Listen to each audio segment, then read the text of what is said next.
मस्त कडकडीत गरम केलेलं तेल घालूया। कैरीचं लोणचं तर तुम्ही खूप खाल्लं असेल, पण कधी असं पेरूचं लोणचं खाल्लंय का? एकदा जर तुम्ही हे लोणचं बनवून खाल्लत ना, तर तुम्ही कैरीचं लोणचं विसरून जाल आणि पेरूचंच लोणचं बनवाल। हॅलो गाईज, पेरू मी छान स्वच्छ धुवून घेतलेले आहेत। आता ते आपण कट करून घेऊया। पेरूच्या फोडी करून घेऊया आधी।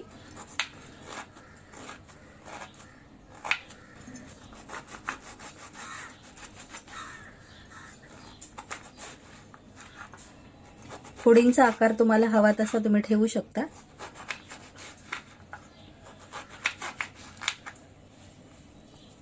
सर्व पेरू आपण असा कट करून घेतलेला आहे आणि ह्यामधील बी मी वेगळं केलेलं आहे।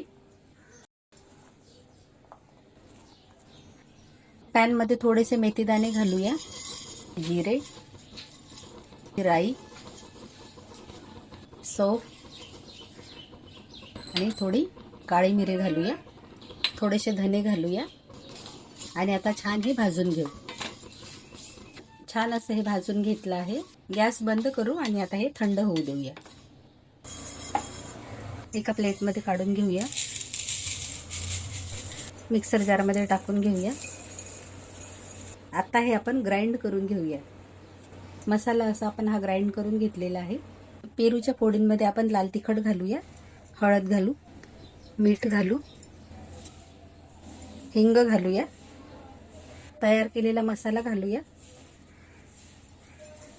हे छान मिक्स करून घेऊ।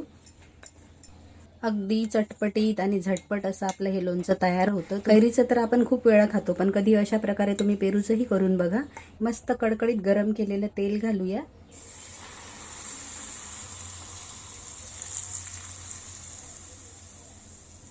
आणि पुन्हा छान मिक्स करून घेऊया। तयार आहे आपलं चटपटीत असं पेरूचं लोणचं। हे लोणचं तुम्ही भाताबरोबर, चपातीबरोबर किंवा भाकरीबरोबरही खाऊ शकता। अगदी भन्नाट अप्रतिम अशी याची चव लागते। तुम्ही नक्की ट्राय करून बघा। अशाच रेसिपीज बघण्यासाठी चॅनलला लाईक करा, शेअर करा, सबस्क्राईब करा। थँक्यू।